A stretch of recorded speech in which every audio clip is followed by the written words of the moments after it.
Al-Imam Al-Ghazali yang lahir tahun 450 Hijriah, wafat 505 Hijriah. Sebagian ulama mengatakan riwayat ini dari Imam Abu Hatim Al-Asam.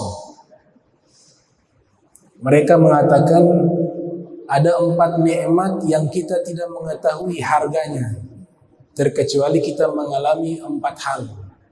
Arba'un la ya'rifu qadraha illa arba'atun. Ada 4 hal yang tidak diketahui kadarnya, harganya. Dari 4 hal tersebut terkecuali dia mengalami 4 hal. Yang pertama, la ya'rifu qadral hayati illa al-mauta.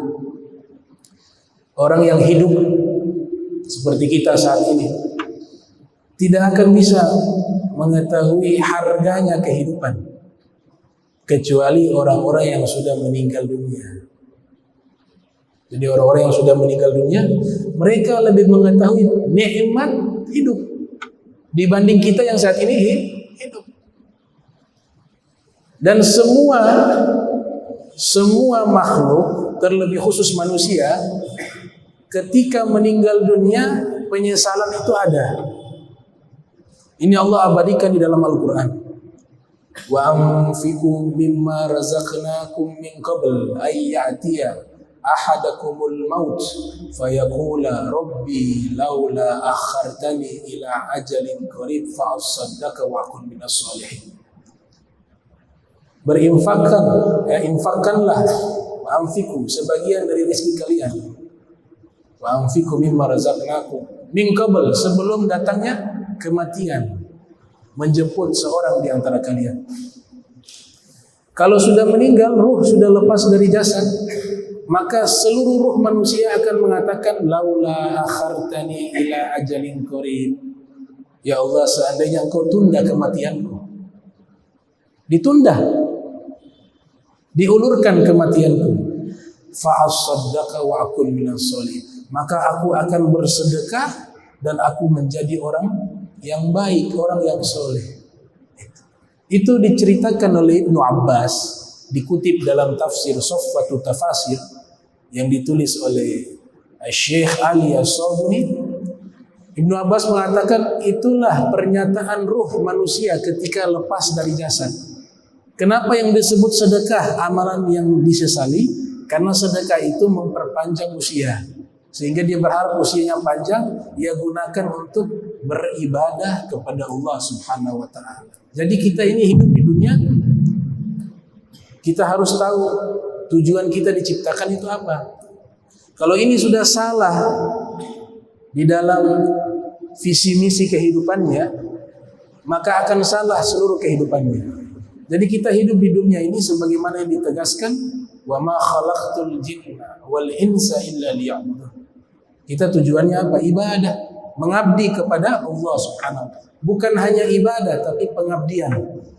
Semua hukum Allah kita taati, kemudian kewajiban Allah kita laksanakan, dan seluruh larangan Allah kita tinggalkan, dan seluruh perintah Allah kita laksanakan dengan penuh ketundukan dan kecintaan dan keikhlasan. Kullu nafsin dha'iqatul maut wa innama tuwaffawna ujurakum yawmal qiyamah faman zuhziha 'anil nar wa udkhilal jannata faqad faz wa mal hayatud dunya illa mata'ul ghurur. Setiap yang bernyawa pasti mencicipi yang namanya kematian, dan ketika sudah meninggal akan dibalas. Wa innama tuwaffawna ujurakum, pahala-pahala kalian dibalasnya di mana? Yaumal qiyamah, di hari kiamat. Faman zuhziha 'anil nar. Siapa orang yang ub'ida, ai bermakna ub'ida, dijauhkan dari api neraka, wa udkhilal jannata, dan dimasukkan ke dalam surga, faqad faz, maka sungguh dia orang yang sukses. Jadi orang yang sukses yang hakiki itu dijauhkan dari api neraka, dimasukkan ke dalam surga. Karena masa depan kita hari esok itu bukan di dunia. Masa depan kita di akhirat. Ya ayyuhalladzina amanu ittaqullaha wal tanzur nafsum ma qaddamat lighad.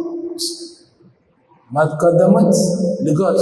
Wattaqullaha innallaha khabirun bima ta'malun. Persiapkan dirimu untuk hari esok, kata Allah. Wahai orang-orang beriman, bertakwalah kepada Allah dan siapkanlah dirimu menyambut hari esok. Dan bertakwalah kepada Allah, sesungguhnya Allah akan mengabarkan seluruh apa yang kalian lakukan. Jadi hari esok itu akhirat, bukan hari esok itu di dunia.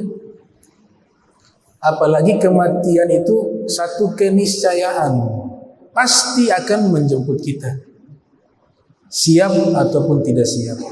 Qul innal mauta alladhi tafirruna minhu fa innahu mulaqikum thumma turadduna ila alimil ghaibi wasyahadah fayunabbiukum bima kuntum ta'malun.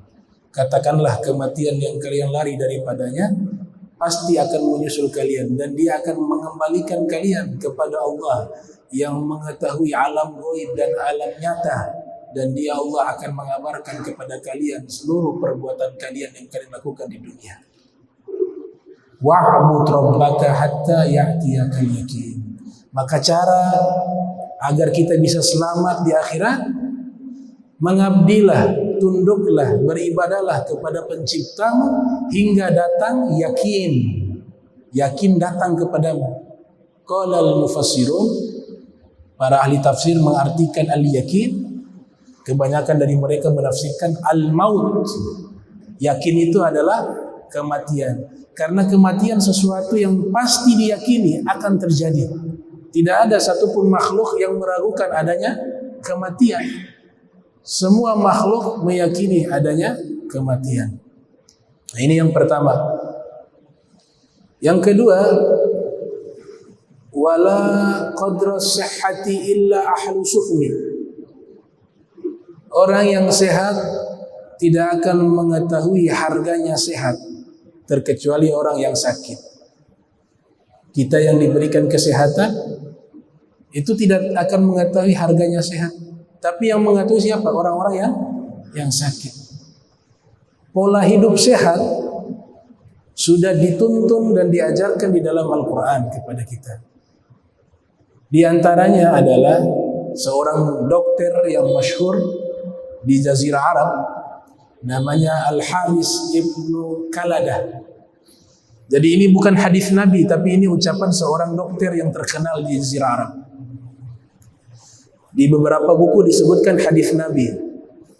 Ternyata diteliti oleh Imam As-Suyuti yang lahir 849 Hijriah, wafat 911 Hijriah, di dalam kitab Tadribur Rawi menyebutkan bahwa ini bukan hadis Nabi, tapi ini ucapan dokter yang terkenal di Jazirah Arab bernama Al-Harith Ibnu Kaladah. Ia katakan begini, al-himyatu ra'suda. Pencegahan itu ditakwilkan oleh ulama, puasa atau sedikit makan itu adalah induknya obat. Wal ma'idatu baitud da. Al-himyatu ra'sud dawa wal ma'idatu baitud da. Sedikit makan induknya obat. Dan perut itu adalah tempatnya penyakit. Itu ucapannya Al-Haris Ibnu Kaladah, bukan hadis Nabi Muhammad sallallahu alaihi wasallam. Artinya sumber penyakit itu dari makanan yang kita konsumsi. Agama Islam telah menurunkan satu metode yang diadopsi dari Al-Quran. Di antara cara pola hidup sehat, yaitu makan dan minum, tapi jangan berlebih-lebihan. Wa kulu washrabu wala tusrifu. Makanlah dan minumlah dan jangan berlebih-lebihan. Kemudian makanan sesuai dengan apa yang dibutuhkan oleh tubuh, sehingga ada konsep yang namanya halal dan baik. Sesuatu yang halal belum tentu baik jika memang ada pantangan. Tetapi sesuatu yang baik sudah pasti halal.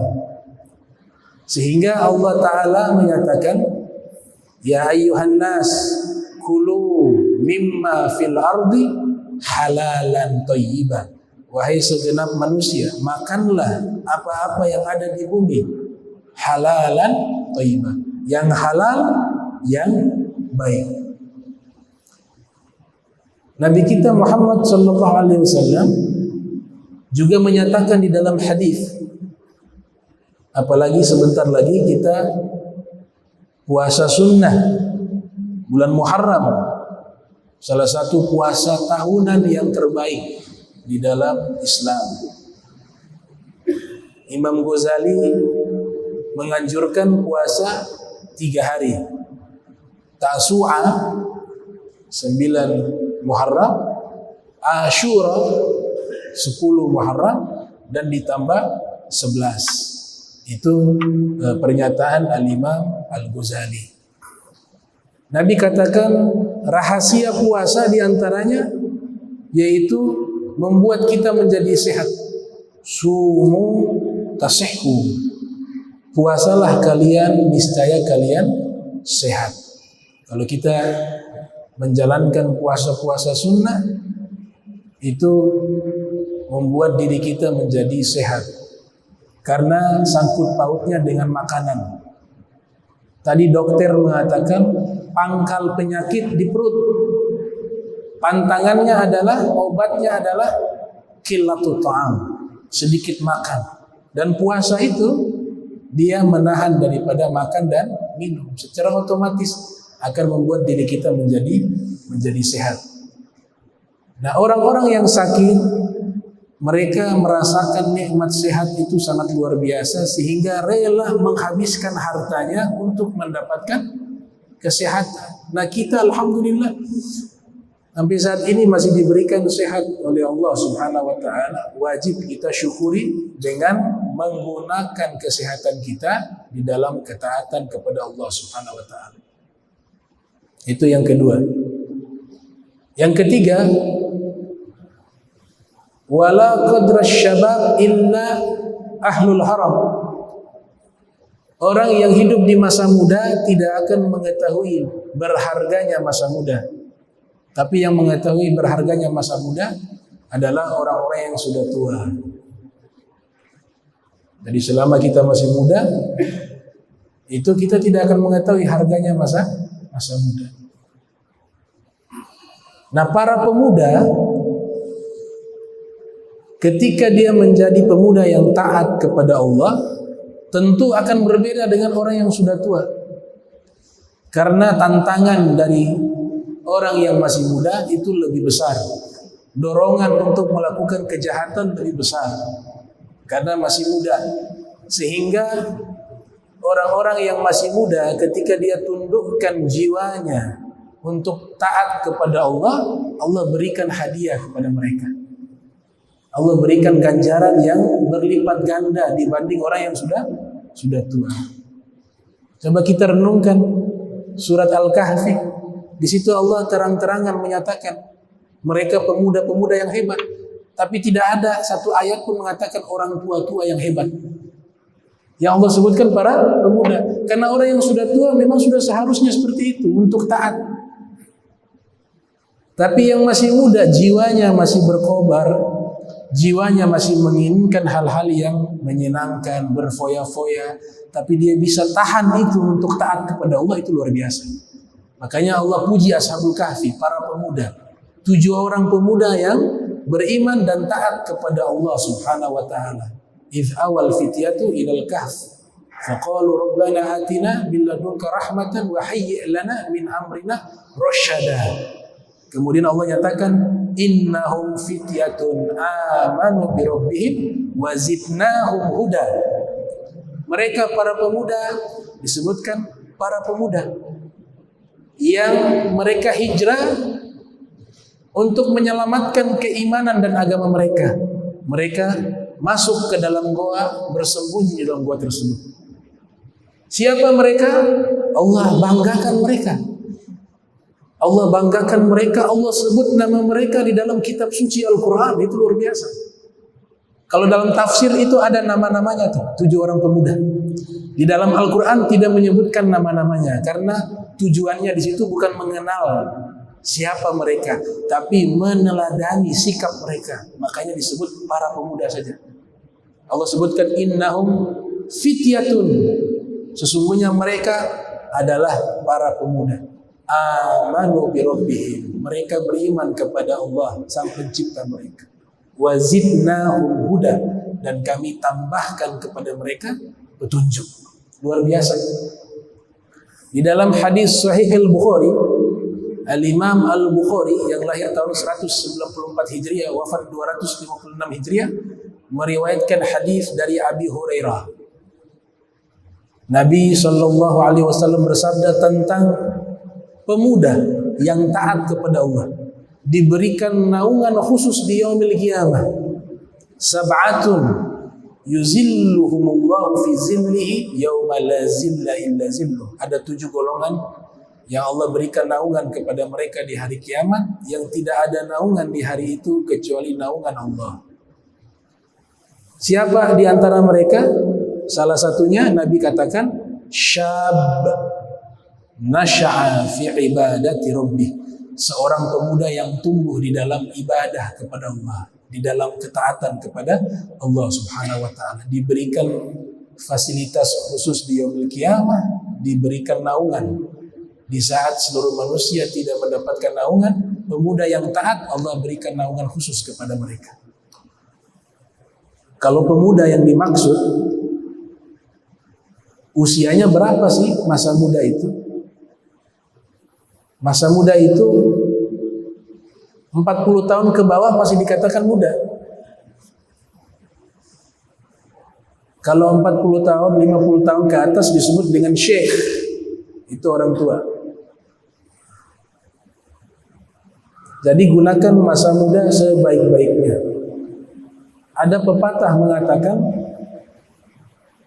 mengatakan syubbanul yaum rijalun ghad wa fi yadikum amrul ummah wa fi akhdamikum hayatuha. Ini pepatah Arab. Pemuda hari ini pemimpin di masa depan. Urusan bangsa ada di tangan kalian wahai pemuda. Dan majunya satu bangsa itu ada di dalam langkah kaki kalian. Jadi pemuda itu dia kelak menjadi penentu majunya satu bangsa atau terpuruknya satu bangsa. Itu di masa muda. Di dalam agama Islam, pemuda yang patut kita jadikan teladan, yang Nabi Sallallahu Alaihi Wasallam sampaikan, yaitu pemuda yang bernama Al-Imam Ali bin Abi Thalib. Jadi kalau kita ingin mengikuti keteladanan menjadi pemuda yang hebat, cukup ikut Sayyidina Ali. Itu pemuda yang paling hebat yang ada di alam semesta. Dari sisi keilmuan, beliau sangat alim. Dari sisi ibadah, ibadahnya sangat luar biasa. Dari sisi akhlak, akhlaknya sangat indah. Dari sisi keberanian, sangat berani, semuanya lengkap.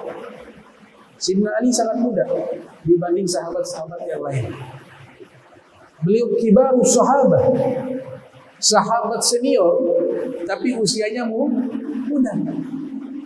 Rata-rata sahabat senior itu usianya sudah sepuh.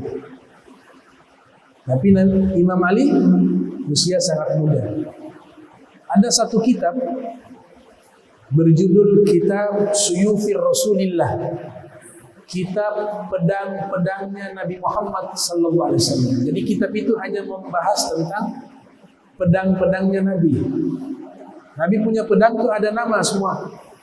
Bahkan ada pedangnya Nabi itu namanya Al-Battar. Itu pedang itu nanti digunakan oleh Nabi Isa untuk membunuh Dajjal. Itu pedangnya Nabi Muhammad SAW. Ada pedangnya Nabi dari warisan pedangnya Nabi Daud. turun-temurun dari ghanimah, harta rampasan perang. Itu pedangnya Nabi Daud. Nabi Muhammad tahu ini pedangnya siapa yang buat, tahu. Oh, ini Nabi Daud yang buat. Ada satu pedang juga namanya Zulfiqar. Pedang itu Nabi hadiahkan kepada Imam Ali bin Abi Thalib.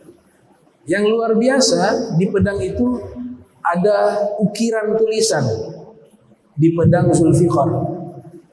Apa tulisannya?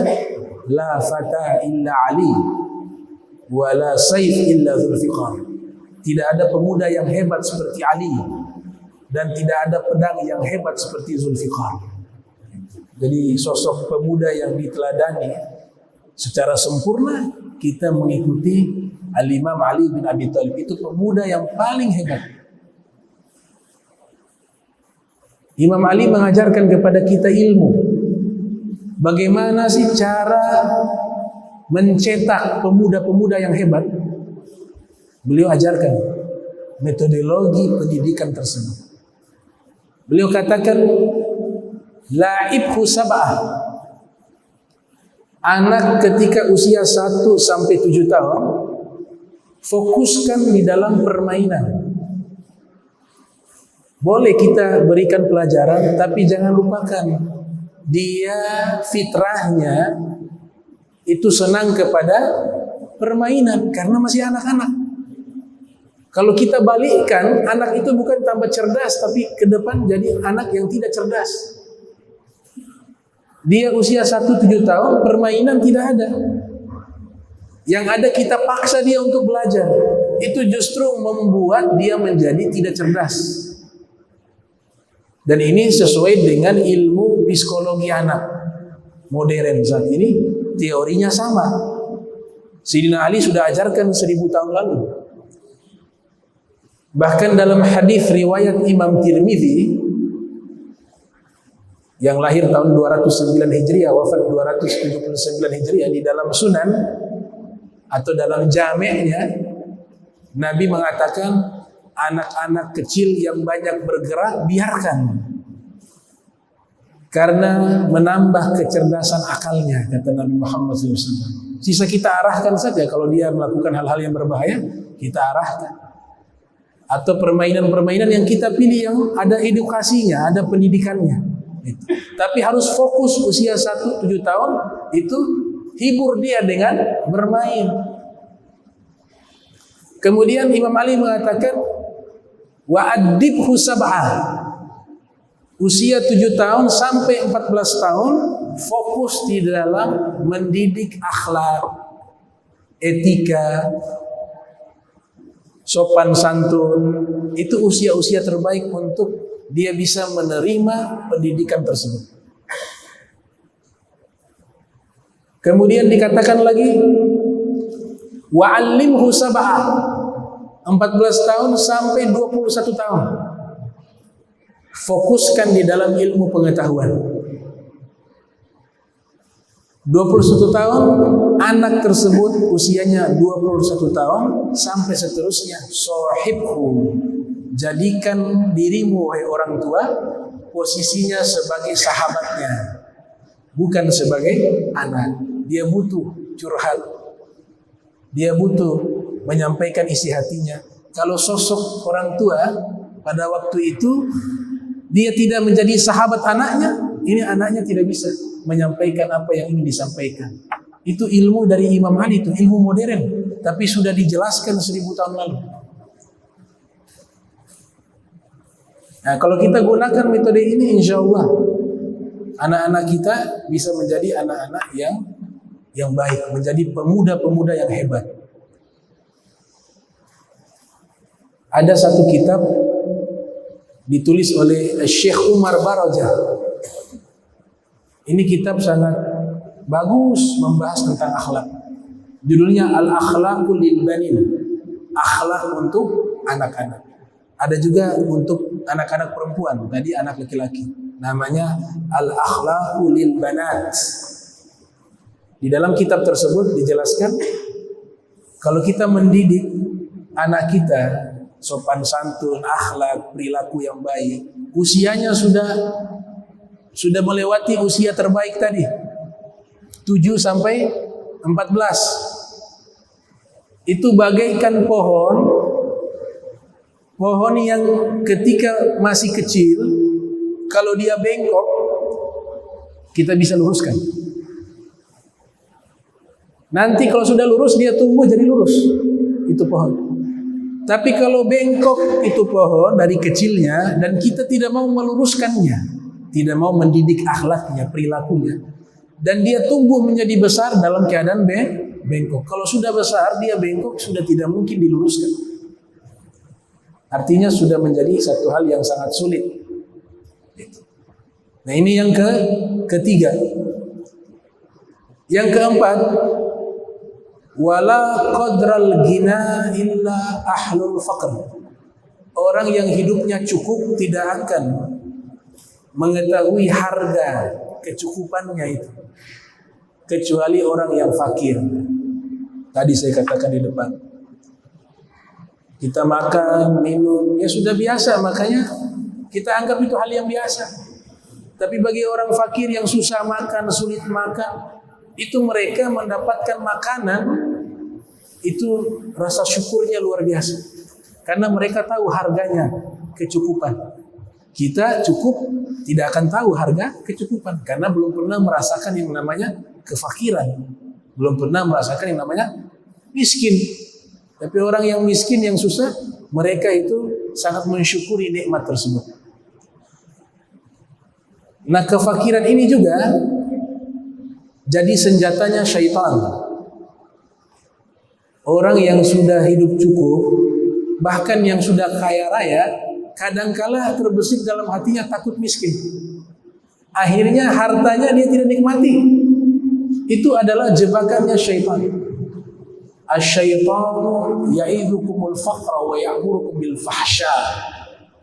Di dalam Al-Quran, Al-Mansus fil Quran, syaitan itu dia biasa membuat rasa takut kepada kalian tentang kefakiran. Jadi kalau ada orang hidupnya setiap hari takut miskin, takut fakir, padahal yang di depan ini cukup, itu adalah jebakannya syaitan. Kenapa? Dia mau seret kita. Dia mau seret kita untuk melakukan kekejian. Akhirnya ada yang mencuri harta orang, ada yang korupsi, dan seterusnya. Itu awalnya dari rasa takut atau tidak puas, antara dua itu dua-duanya dari syaitan. Setelah rasa takut ia buat kalian takut, dia perintahkan kalian melakukan kekejian, al-fahsya. Allah yang berfirman, tidak mungkin salah. Makanya di dalam satu riwayat mengatakan, memang riwayat ini diperdebatkan, dia sahih atau hasan atau dhaif, diperdebatkan oleh ulama. Tapi substansinya itu baik. Kadal fakru ayyakuna kufran. Hampir-hampir kefakiran itu menyeret orang kepada kekufuran. Bahkan Nabi berdoa. Nabi berdoa agar menjadi orang yang kaya hati.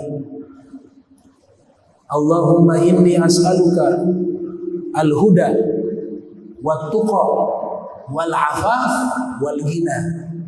Ini termaktub dalam kitab Sunan Tirmidzi. Ya Allah, aku meminta kepadamu pertama apa? Petunjuk. Jadi kalau minta yang pertama berkaitan dengan masalah kebaikan dan agama, al-huda. Yang kedua takwa. Yang ketiga kesucian diri, zahir dan batin. Yang keempat al-ghina, minta apa? Cukup. Di dalam Fathul Bari ditulis oleh Al-Imam Ibnu Hajar Al-Asqalani yang lahir tahun 773 Hijriah, Nabi SAW bersabda, innamal ghina ghina'un nafs. Sesungguhnya intisari kaya atau hakikat kaya adalah kaya di dalam jiwa, kaya hati. Al-Habib Al-Hinduan beliau mengatakan, innamal faqru min khawfil faqri. Kefakiran yang sesungguhnya bukan dari tidak ada harta atau tidak memiliki kekayaan, bukan. Tapi kefakiran yang sesungguhnya adalah orang yang hidupnya selalu takut fakir. Walaupun dia kaya raya, punya harta banyak, tapi rasa takut tiap hari, setiap harinya takut fakir, itu orang yang fakir yang sesungguhnya. Itu Al-Habib Al-Hinduan mengatakan demikian. Jadi semua di sini masalahnya apa? Masalahnya adalah tadi sifat al-qanaah. Orang yang sudah punya sifat rasa syukur, menerima nikmat yang Allah berikan kepadanya, dia nikmati itu tanpa ada beban, takut, fakir dan seterusnya. Itu orang yang paling kaya dan hidupnya akan enak. Tapi yang kaya takut fakir, walaupun dia kaya hidupnya susah. Maka definisi kaya itu sederhana sebenarnya. Orang kaya itu sederhana. Nabi Sallallahu Alaihi Wasallam beliau nyatakan dalam hadis diriwayatkan oleh Imam Tirmidzi dalam sunannya, man asbaha aminan fi sirri mu'afan fi jasadi wa indahu qutu yaumihi faka'annama hizat lahu dunya bihadafiriha. Ini standar kaya versinya Nabi. Bukan berarti dilarang kaya raya, enggak. Banyak sahabat yang Nabi berikan pintu seluas-luasnya menjadi pengusaha sukses. Tapi ini bagi orang yang memang rizkinya dia tidak kaya, tapi dia bisa merasakan kekayaan. Yang pertama, bangun pagi. Setiap hari bangun pagi, apalagi dia bisa sholat subuh berjamaah. Itu bangun pagi aman, gak ada gangguan. Itu yang pertama. Dia bangun pagi aman lingkungannya. Yang kedua, bangun paginya waktu itu di hari itu sehat fisiknya. Dan di hari itu sudah ada makanan pokok yang ia makan di hari itu. Apa kata Nabi? Bagaikan dia memiliki dunia dan sisi dunia.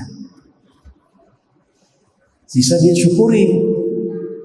Dia nikmati itu. Jangan pikir hari esok, pikir yang saat ini. Rizki yang hari ini nikmatilah, syukurilah. Hari esok ada rizki yang lain yang akan Allah kasih. Bahkan dikatakan di dalam hadis yang diriwayatkan oleh Imam Al-Hakim dalam kitab Mustadrak yang lahir tahun 321 Hijriah, wafat 405 Hijriah, Nabi mengatakan tuba liman hudiya ilal Islam. Beruntung orang yang diberikan petunjuk memeluk agama Islam. Kenapa Nabi sebutkan ini awal? Karena ini rizki yang paling besar. Rizki ini lebih mahal daripada dunia dan seisi dunia. Kita dipilih oleh Allah menjadi umat baginda Nabi Muhammad SAW. Beruntung kata Nabi orang yang diberikan petunjuk memeluk agama Islam. Wa kana aishuhu kafafa. Hidupnya itu cukup. Makan cukup ada, minum ada, beli sesuatu yang ia butuhkan ada. Kana aisyahu kafafa wa qana'a. Dan yang berikut, dia punya sifat qana'a, selalu menerima pemberian Allah. Ini sifat yang terpuji. Nah, para ulama, terutama ya, para ulama harus punya sifat ini. Kalau tidak, agama itu menjadi diinjak-injak orang. Lawan dari qanaah nanti muncul sifat namanya hirsul, rakus dengan harta.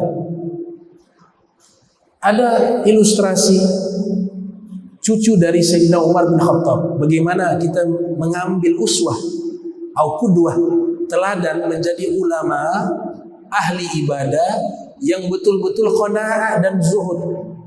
Sehingga agama yang dia pegang itu, ajaran Islam yang dia pegang itu terhormat.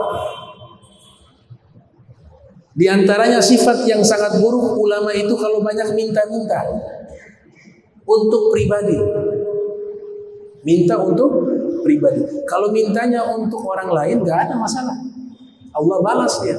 Tapi mintanya untuk pribadi itu dia sudah merusak agamanya. Ini cucunya Sayyidina Umar. Kita bisa ambil teladan dari beliau. Sayyidina Umar punya anak namanya Abdullah. Abdullah punya anak namanya Salim. Ini Salim, dia masuk tabaqat tabi'in. Abid, zahid, warid. ahli ibadah, zuhud, wara'.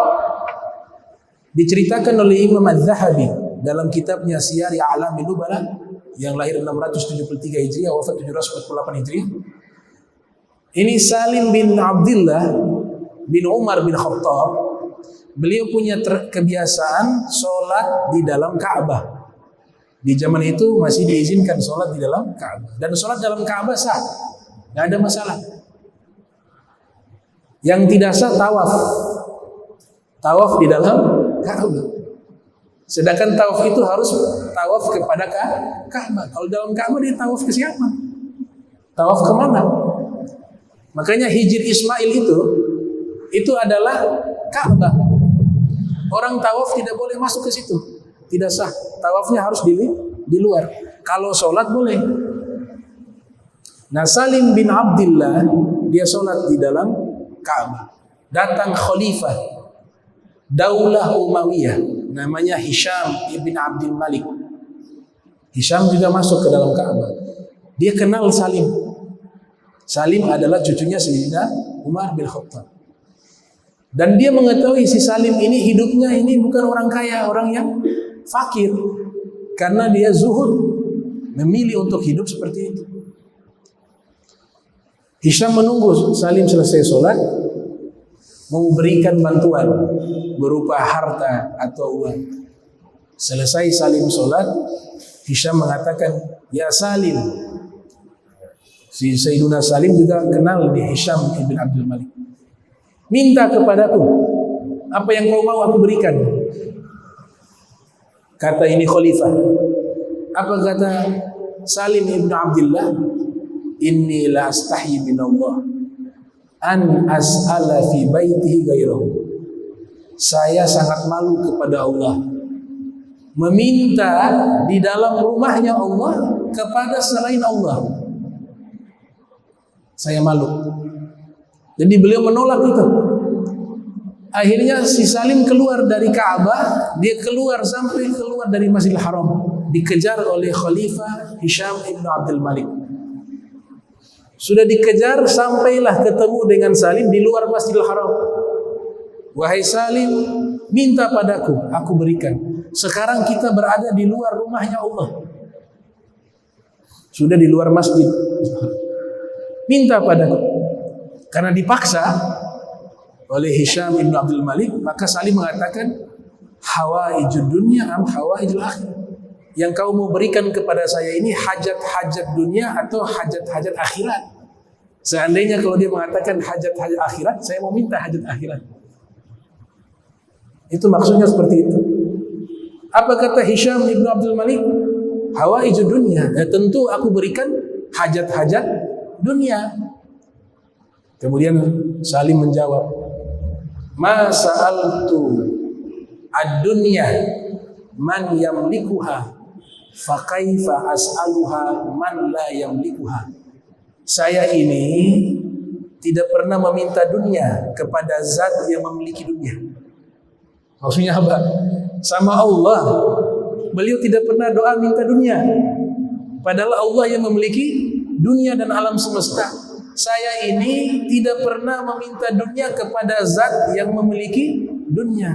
Lantas mengapa saya harus meminta dunia kepada makhluk yang tidak memiliki dunia? Dia tinggalkan. Begitu ulama yang lurus, meminta sana sini untuk pribadi, itu satu hal yang sangat tercela dan merusak agama. Merusak agama.